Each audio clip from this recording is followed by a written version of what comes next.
Auzubillahiminash-shaytanir-rajim. Bismillahir-rahmanir-rahim. Assalamu alaikum wa rahmatullahi wa barakatuh. My dear students, in the other lecture we are discussing the law of conservation of momentum. Today our lecture is on the topic that's common force in mechanics. Let me first give the definition of force. In simple terms, force means push or pull. हम किसी भी चीज को अगर धक्का देंगे या किसी भी चीज को अपनी ओर खींचेंगे, that means we are exerting the force on the body. तो इसको हम कहते हैं फोर्स. इस फोर्स की हमारे पास दो टाइप्स हैं. One is contact force and another is non contact force. In mechanics we have to study only single non-contact force, that is gravitational force, and all the contact forces existing in the contact force. So let me introduce this non-contact force first. In simple terms, non-contact force means the force existing without the contact of the two bodies. जब कोई भी force दो bodies के दरमियान exist हो रहा हो without the contact between these two body, इन दो बॉडी के दरमियान कोई कंटेक्ट ना हो. फॉर एग्जांपल, आप लोगों ने देखा होगा जब भी हम कोई भी चीज आसमान की ओर फेंकते हैं तो वो चीज नीचे गिर जाती है जमीन पर. आप लोगों ने बारिश भी देखी होगी, वो भी नीचे गिर जाती है. एप्पल के सेब देखोगे, वो भी नीचे गिर जाते हैं.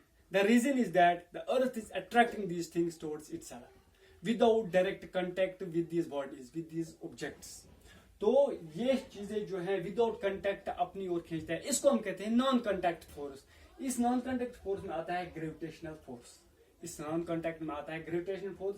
ये एक सिंगल वो नॉन कंटेक्ट फोर्स है जो हम मैकेनिक्स में पढ़ते हैं, और बाकी जो फोर्स हम इसमें पढ़ते हैं वो कंटेक्ट फोर्स होते हैं. ग्रेविटेशनल फोर्स से मैं स्टार्ट करूंगा. ग्रेविटेशनल फोर्स होता क्या है? It is simply the force of attraction between two bodies without direct contact between the bodies. For example, when earth attracts different objects toward itself, we can say that it's having the gravitational force, that's known as gravity. तो इसको हम कहते हैं gravitational force. चलो अब non contact force देखते हैं.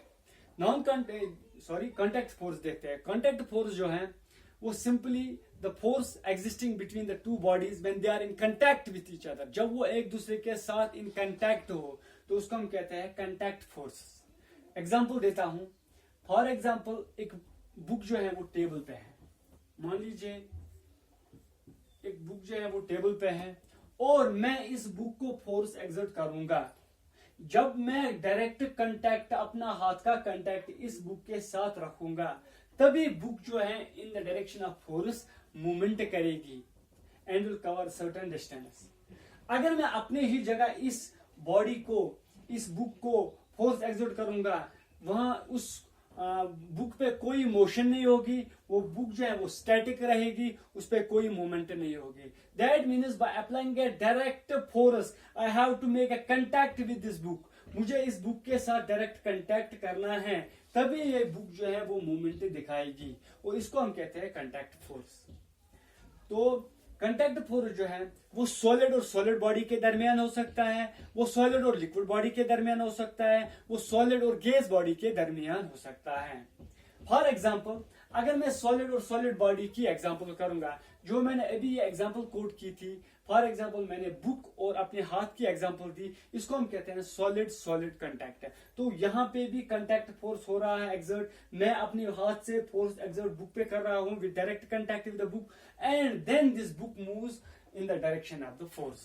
तो यह एग्जांपल सॉलिड सॉलिड की है. अगर मैं सॉलिड लिक्विड की बात करूंगा, अगर मैं कोई भी चीज इमर्स करूंगा लिक्विड में, कोई भी सॉलिड चीज इमर्स करूंगा लिक्विड में, तो ये फोर्स जो है, ये सॉलिड जो है फोर्स एक्सर्ट करेगा इस लिक्विड पे, उसको हम कहते हैं फोर्स, सिंपली फोर्स. लेकिन इन अपोजिट डायरेक्शन जो ये लिक्विड है, ये लिक्विड भी अपोजिट डायरेक्शन में, से फॉर एग्जांपल मैं एक वाटर लेता हूं इसी बकेट में, तो मैंने कोई चीज इसमें इमर्स की, तो जैसे ही मैं कोई चीज इस पानी में इमर्स करूंगा, तो नीचे से जो है ये पानी वो रिवर्स में एक रिवर्स डायरेक्शन में एक फोर्स एक्सर्ट करेगी, जिसको हम कहते हैं बायोंट फोर्स, जिसको हम कहते हैं बायोंट फोर्स.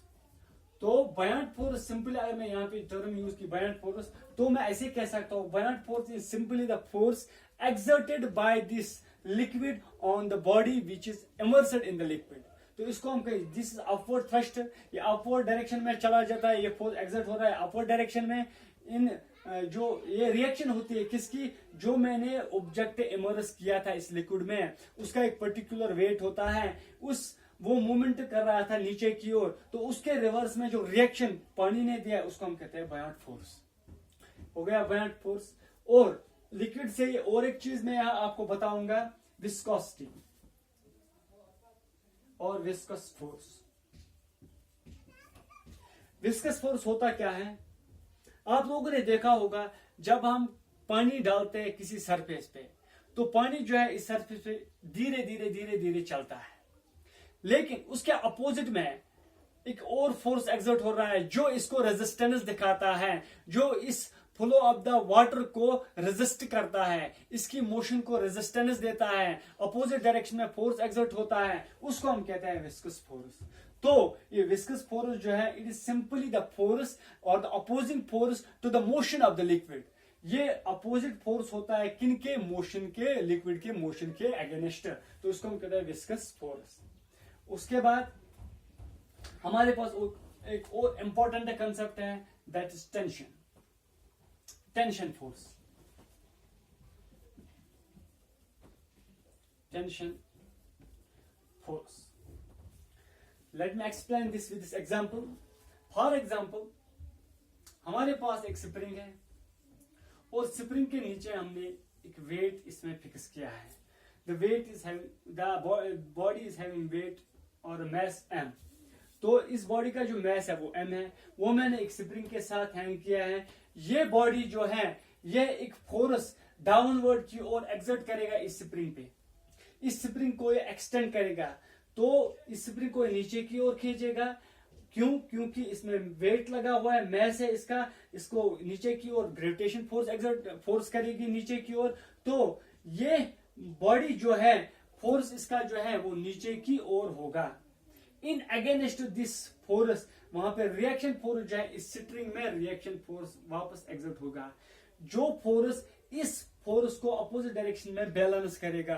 तो कहने का मतलब है इस स्ट्रिंग पे और इस स्प्रिंग पे जो फोर्स है उसको हम कहते हैं टेंशन फोर्स। ये जो अपोजिंग फोर्स है किसके, in against to this force, the force which was pulling the body towards the ground या which was pulling the body to downwards, इसके अगेंस्ट जो अपोजिंग फोर्स है, balancing force on this string, this is known as tension force.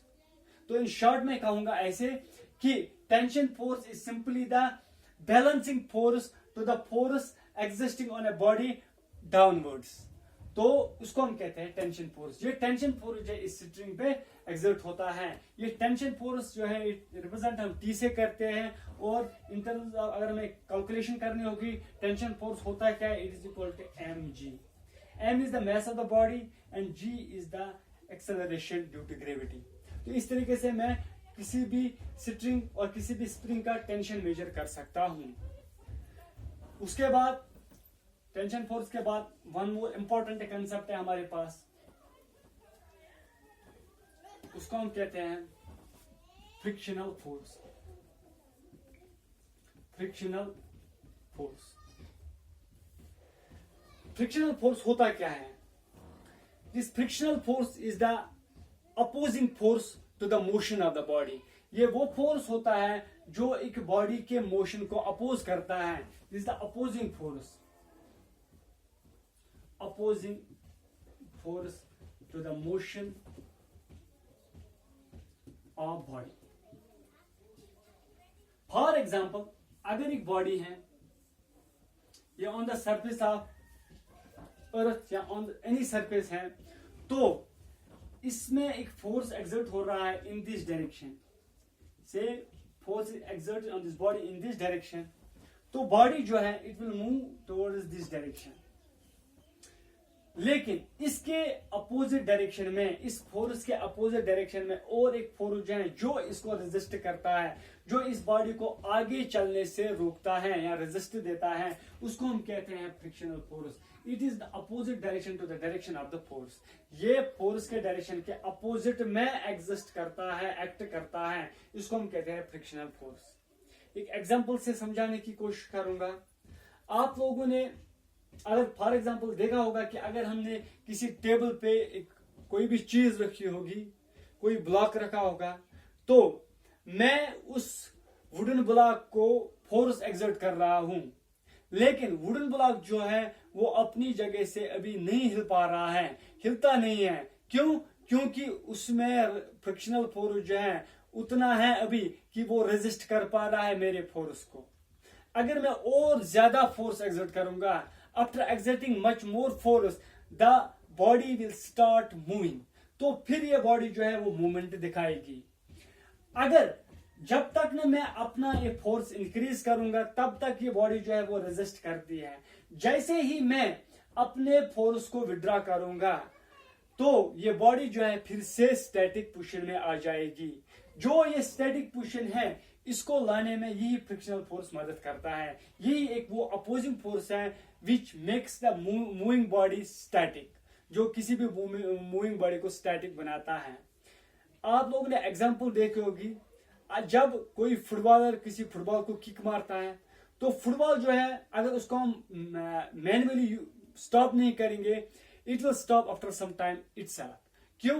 क्योंकि ये चलती चलती चलती रहती है और कंटिन्यूअसली जो है frictional force due to ground इस पे एक्सर्ट हो रहा है, and after some time its speed decreases and it will stop at some point. तो दैट मीन्स ये फ्रिक्शनल फोर्स जो है ये हर वक्त किसी भी बॉडी पे, हर वक्त किसी भी बॉडी पे जो मोशन में है उस पे एग्जिस्ट होता है, उस पे अपोजिंग फोर्स एक्सर्ट करता है। तो इसको हम कहते हैं जो opposing force to the motion of the body, इसको हम कहते हैं फ्रिक्शनल फोर्स। हमारी अब देखेंगे इसकी types of frictional force. Types of frictional force, generally we have two types of frictional force. One is internal frictional force. Internal frictional force होता क्या है? This internal frictional force is a force existing between the two surfaces of liquids, जो दो liquid surface के दरमियान पाया जाता है, उसको हम कहते हैं इंटरनल फ्रिक्शनल फोर्स। आप लोगों ने देखा होगा जब आप पानी और ऑयल को एक दूसरे के साथ मिक्स करते हो, they make two separate layers, they are immiscible liquids, तो वो दो सेपरेट लेयर्स बनाते हैं। ऑयल ऊपर की ओर चला जाता है और लिक्विड नीचे की ओर, जो वाटर है वो नीचे की ओर देखा जाता है। तो उनके दरमियान एक सरफेस बनती है, जो वहां पे फ्रिक्शनल फोर्स एक्सर्ट होता है, उसको हम कहते हैं internal frictional force. That means internal frictional force is simply the opposing force existing between the to liquid surfaces, तो उसको हम कहते हैं इंटरनल फ्रिक्शनल फोर्स। दूसरा है हमारे पास external frictional force. External frictional force, external frictional force जो है ये किसी भी बॉडी के दरमियान पाया जाता है, किसी भी सॉलिड बॉडी के दरमियान पाया जाता है। जैसे मैंने आपको एग्जांपल बुक और टेबल की बताई, आपको फुटबॉल और ग्राउंड की बताई, या कोई और, या कार्ट और हॉर्स जो है वो फ्रिक्शनल फोर्स जो ग्राउंड के साथ हैं, तो उनको हम कहते हैं एक्सटर्नल फ्रिक्शनल फोर्स। तो एक्सटर्नल फ्रिक्शनल फोर्स में आपको टाइप्स बताऊंगा। For example first type is static friction. Static friction, static friction जो है इस तरीके से आपको समझ में आएगा।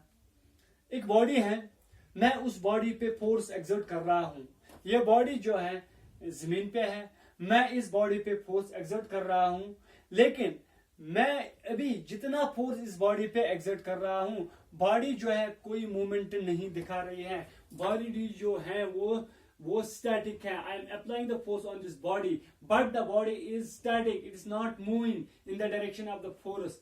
तो उस वक्त मैं कहूंगा इस बॉडी पे स्टैटिक फ्रिक्शनल फोर्स एक्सर्ट हो रहा है, जिसकी वजह से ये बॉडी जो है एक जगह से दूसरी जगह मूवमेंट नहीं कर पा रही है, इसको हम कहते हैं स्टैटिक फ्रिक्शनल फोर्स। तो यह अपोजिंग फोर्स जो है, जो अभी स्टैटिक फ्रिक्शनल फोर्स जो है, ये उतना है कि अभी मेरा फोर्स इसको इक्विलिब्रियम पे नहीं ला पा रहा है, ये मेरे फोर्स से अभी ज्यादा है। अभी मेरा फोर्स इससे और कम नहीं हो रहा है, इससे ओवरटेक नहीं कर पा रहा है, इससे ज्यादा नहीं हो रहा है ताकि ये बॉडी जो है मूवमेंट कर सके। अभी इसीलिए ये बॉडी जो है ये स्टैटिक पोजीशन पे है और इस फोर्स को हम कहते हैं स्टैटिक फ्रिक्शनल फोर्स। जब हम कोई फोर्स एक्सर्ट किसी बॉडी पर कर रहे हैं लेकिन बॉडी कोई मूवमेंट नहीं दिखा रही है, बॉडी स्टैटिक है, after applying some sort of force on this body, तो this force of friction is known as static force of friction। हो गया static force of friction। और दूसरा है इसका limiting friction और limiting frictional force। limiting frictional force इसी के साथ जुड़ा हुआ है static frictional force के साथ limiting frictional force। अब जब मैं इस बॉडी को फोर्स एक्सर्ट कर रहा था तो ये बॉडी मूवमेंट नहीं दिखा रही थी, ये स्टैटिक थी, तो मैं और जोर से इसको धक्का देने लगा। I am now applying much more force on this body. तो ये बॉडी जो है जैसे ही मैं और फोर्स इस पे एक्सर्ट करूंगा इट विल स्टार्ट मूविंग। अब ये स्टार्ट मूवमेंट करेगी, लेकिन इस मूवमेंट से पहले लेवल तक जब मैंने फोर्स पे एक्सर्ट किया था it was the maximum static friction, जहां पे मैक्सिमम इसकी स्टैटिक फ्रिक्शन थी, तो इसको हम कहते हैं लिमिटिंग फ्रिक्शनल फोर्स। अगर मैं दूसरे तरीके से इसको बता सकता हूं, the maximum static frictional force is known as limiting frictional force. जब मैं इसको मैक्सिमम लेवल पे धक्का दे रहा था, अब उसके बाद मैं इस स्टैटिक फ्रिक्शनल फोर्स को ओवरकम कर रहा था, मैं इसको पार कर रहा था, इससे ज्यादा फोर्स एक्सर्ट कर रहा था। अब ये बॉडी जो है मूवमेंट करने वाली थी, तो तब तक जो स्टैटिक फ्रिक्शनल फोर्स इसको हम कहते हैं limiting frictional force. Limiting frictional force. तो ये लिमिटिंग फ्रिक्शनल फोर्स जो है वो हम रिप्रेजेंट करते हैं एफ एस मैक्सिमम से। एफ एस मैक्सिमम से ये बराबर होता है रिएक्शन फोर्स से। इसका reaction force that means maximum frictional force is equal to reaction force। जब तक मैं इसको धक्का दे रहा था, पूरे जोर से धक्का दे रहा था, अब जब ये मूवमेंट स्टार्ट करने लगा, अब इससे पहले थोड़ा मैक्सिमम जहां पे स्टैटिक फ्रिक्शन था, तो अब वो उसको हम कहते हैं लिमिटिंग फ्रिक्शनल फोर्स। तो और we can say it's equal to the reaction force. जो रिएक्शन फोर्स था, जब तक ये अपोजिट रिएक्शन कर रहा था वो फोर्स, और मैं जब तक ये मैक्सिमम फोर्स दे रहा था, ये बराबर होंगे और रिएक्शन फोर्स को कह सकते हैं। और दूसरे तरीके में ये डायरेक्टली प्रोपोर्शनल होता है रिएक्शन फोर्स के। एफ और limiting frictional force is directly proportional to reaction force. और मैं दूसरे तरीके से ऐसे लिख सकता हूं, f s maximum is equal to mu s r। This mu s r is the coefficient of static frictional force। This mu s is the coefficient of static frictional force। तो इसको हम कहते हैं mu s। ये static, that means यहां पे एक relation निकाल सकता हूं मैं, यहां पे एक और रिलेशन निकल सकती है, that is Fs maximum, that is limiting frictional force is equal to mu s r। और मैं कह सकता हूं Fs maximum is divided by r is equal to mu s, that is the coefficient of static frictional force। तो यहां पे मुझे ये रिलेशनशिप निकली, Fs maximum divided by normal reaction is equal to mu s। The ratio of the limiting frictional force divided with the normal reaction is equal to the coefficient constant of this static frictional force। उसके बाद और एक concept है तीसरा, that is angle of friction। Angle of friction। The third concept is angle of friction represented by theta।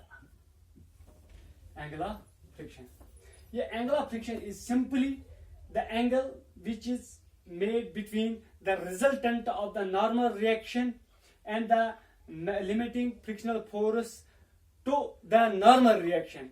तो इस को मैं अच्छे से एग्जांपल से थोड़ा कोशिश करूंगा समझाने की। फॉर एग्जांपल, अगर एक बॉडी है, इस बॉडी पे फोर्स एक्सर्ट हो रहा है ऐसे, तो इस डायरेक्शन में फोर्स इस बॉडी पे एग्जर्ट हो रहा है, इन रिवर्स डायरेक्शन में इसमें limiting frictional force that is F s maximum exert हो रहा है। अभी बॉडी मूव नहीं कर रही है, लेकिन it's on the peak, it's about to move, it's about to move, yet it is not in movement, it's about to move. तो उस वक्त जो फोर्स होता है फ्रिक्शनल, उसको हम कहते हैं लिमिटिंग फ्रिक्शनल फोर्स और लिमिटिंग स्टैटिक फ्रिक्शनल फोर्स। तो वो एफ एस मैक्सिमम है, बॉडी पे फोर्स एग्जर्ट हो रहा है, इसके अपोजिट में लिमिटिंग फ्रिक्शनल फोर्स है, और ये है normal reaction. Normal reaction force represented by R. मान लीजिए ये O पॉइंट है और ये A पॉइंट है। OA represents the limiting frictional force, OR represents or OB represents the normal reaction force. Then this C point, OC is the resultant of this limiting frictional force and this normal reaction. ये जो है ये resultant है, ये resultant है इस limiting frictional force और normal reaction के दरमियान।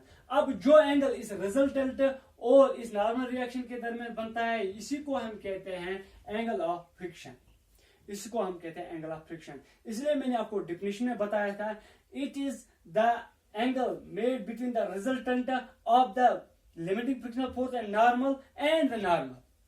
इन दो के रिजल्टेंट के दरमियान और नॉर्मल के दरमियान जो एंगल बनता है, इसको हम कहते हैं एंगल ऑफ फ्रिक्शन। ये एंगल ऑफ फ्रिक्शन जो है, अगर मैं थोड़ा इसको कैलकुलेट करने की कोशिश करूंगा, I will join this A with C and C with B। यहां पे मुझे एक ट्रायंगल बनती है, दैट इज B और CBO। In triangle CBO, in triangle CBO tan theta is equal to perpendicular, that is CB by BO, which is equal to CB by BO, which is equal to FS maximum divided by normal reaction। लेकिन पहली derivation में मैंने आपको बताई थी, ये किसके बराबर होता है, mu S, that is the coefficient of static frictional force. तो यहाँ पे मुझे ऐसी रिलेशन बन गई। तो अब सिंपली मैं कंक्लूड करूंगा, कंक्लूजन से पहले आपको ये बताऊंगा कि फिर से रिपीट करूंगा कि नॉर्मल ये एंगल ऑफ फ्रिक्शन होता क्या है। ये एंगल ऑफ फ्रिक्शन जो होता है, ये सिंपली एंगल होता है रिजल्टेंट के दरमियान। किसके resultant? Resultant of limiting frictional force और नॉर्मल रिएक्शन के जो रिजल्टेंट होता है उसके दरमियान और नॉर्मल रिएक्शन के दरमियान जो एंगल होता है, इसको हम कहते हैं एंगल ऑफ फ्रिक्शन। और ये एंगल ऑफ फ्रिक्शन, अगर मैं वहां पे coefficient of the static frictional force निकालूंगा, वो बराबर होता है F s maximum, that is limited frictional force divided by normal reaction. इंशाल्लाह in the next chapter, in the next lecture, I will continue my topic. Till then, stay home, stay